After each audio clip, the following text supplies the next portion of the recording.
হাউজে কাউসার রিজার্ভ করে দিয়ে দিলাম, নেন সব ভরপুর করে দিয়ে দিলাম।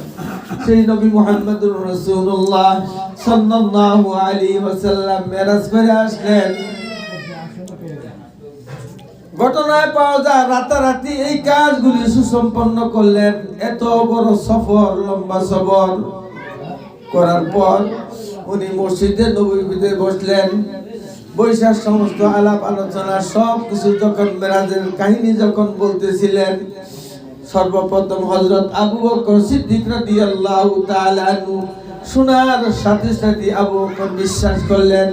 এর আগে তার নাম ছিল আবু বকর। যখন মেরাজের কাহিনী শুনলেন, শুনে বিশ্বাস করার কারণে তাকে সিদ্দিক আকবর উপাধি দেওয়া হয়। এবার আবু জাহিল্লা তৎকালীন সময়ে মক্কার বড় বড় কাফের মুশরিকরা এসে প্রশ্ন করে, তুই বাইতুল মুকাদ্দাস গেছিলা? কহ অন্য প্রশ্ন দরকার নাই।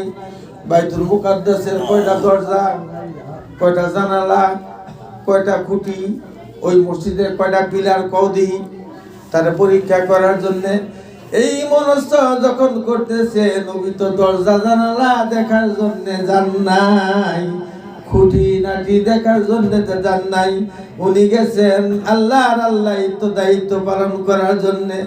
এই ঘটনা যখন আবু জাহিল্লা, আবু লাহাব, আবু তালেব যখন করবে, এর পূর্বে আল্লাহ জিবরাইলকে পাঠায় দিলেন, মান হাজার রাজুলু ইয়া জিবরাইল, তাড়াতাড়ি যাও মেরাজের পটভূমি, মেরাজের ঘটনা এবং বাইতুল মুকাদ্দাসের ঘটনা তার সামনে বলার জন্য কাফেররা মুশরিকরা পরীক্ষা করব।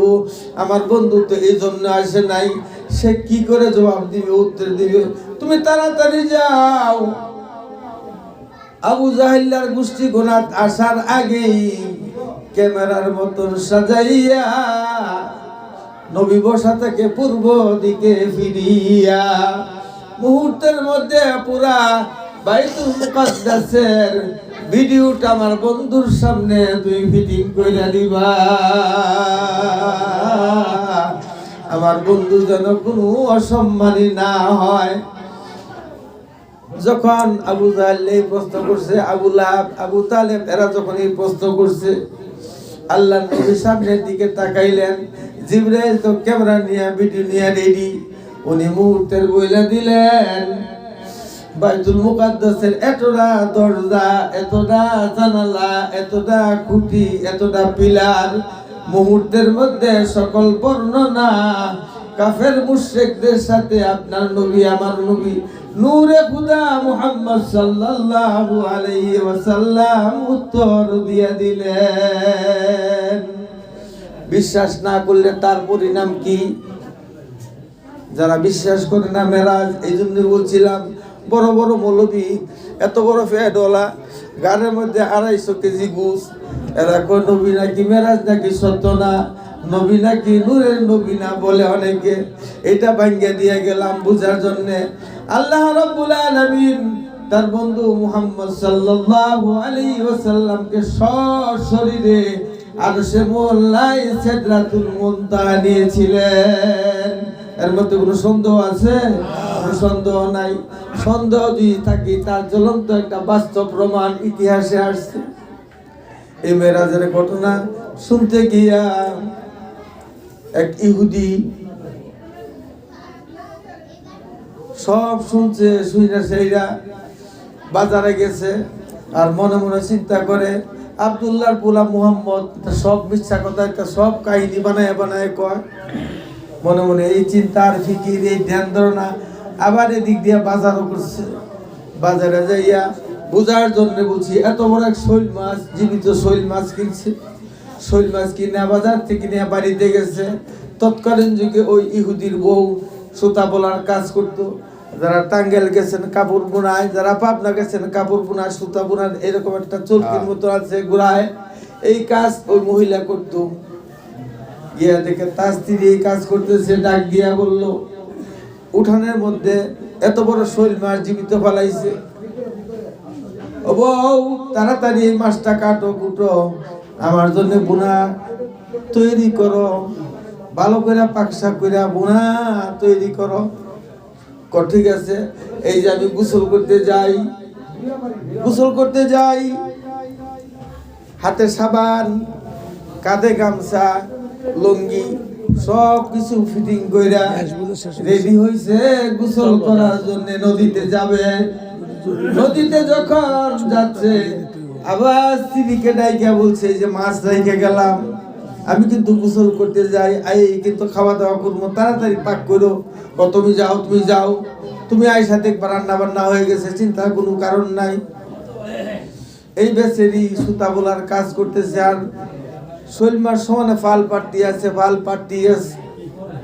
ও বেচারা মনে মনে খালি ওই চিন্তা, আব্দুল্লাহর বোলা মোহাম্মদ মসজিদে নববীতে বৈশা যে কল্প কাহিনী আলাপ করতেছে, তো বানোয়াট মিথ্যা, এই চিন্তা কিন্তু মাথার থেকে যায় না। এই দিতে শৈল মাছ কিনছে, বউরা তাকেদা দিয়ে গেল, আবার সে গেছে গোসল করতে নদীতে যাইয়া আল্লাহর কুদরত বুঝা বড় মুশকিল। বেচারা নদীতে মাত্র জাপ দিছে, আঞ্চলিক ভাষায় বলছি একটা ডুব মাত্র দিছে, ডুব দিয়া আবার যখন উঠছে ওইটা দেখে 17 বছরের যুবতী হয়ে গেছে। জোরে জোরে কন্যা সুবহানাল্লাহ। এই মেরাজ করাইতে গিয়া স্বয়ং আমার আল্লাহ কুরআন শরীফে নিজেই সুবহান শব্দ মানে আশ্চর্য নিজেই ব্যবহার করছে। সুবহানাল্লাযী আসরা বিআবদিহি লাইলাম মানে রাত্র, মসজিদুল হারাম, এই গভীর রজনীতে রাত্রে আমার বন্ধু মুহাম্মদকে কি করে মসজিদে হারাম থেকে মসজিদে আকসা, আবার মসজিদে আকসা থেকে আমি প্রথম আসমান, দ্বিতীয় আসমান, তৃতীয় আসমান, চতুর্থ আসমান, পঞ্চম আসমান, ষষ্ঠ আসমান, সপ্তম আসমান, একবারে আল্লাহর আরশে সিদরাতুল মুনতাহা আমার বন্ধু মুহাম্মদকে কেমনে আমি আল্লাহ পৌঁছাইলাম, আমি তো আশ্চর্য। এই জন্য প্রথম শব্দটাই আছে সুবহানাল্লাযী। সুবহান মানে আশ্চর্য, সুবহান মানে আশ্চর্য। আল্লাহ নিজে যেহেতু আশ্চর্য শব্দ ব্যবহার করেছেন, এর ব্যাখ্যা অনেক। 3 রাত্র 3 দিন যদি মেরাজের কাহিনী বর্ণনা করা হয় তাকে আগায় গুড়ায়ও শেষ হবে না।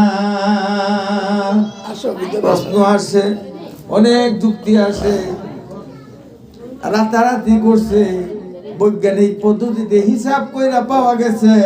খেয়াল করেন, আমার কথার দিকে অন্যদিকে খেয়াল করেন না, বুঝার জন্য বলছি। আমরা যতটুকু জানি কিতাব হাদিসে যা আছে, রাতারাতি কাজগুলি আমার আল্লাহ শেষ করলেন।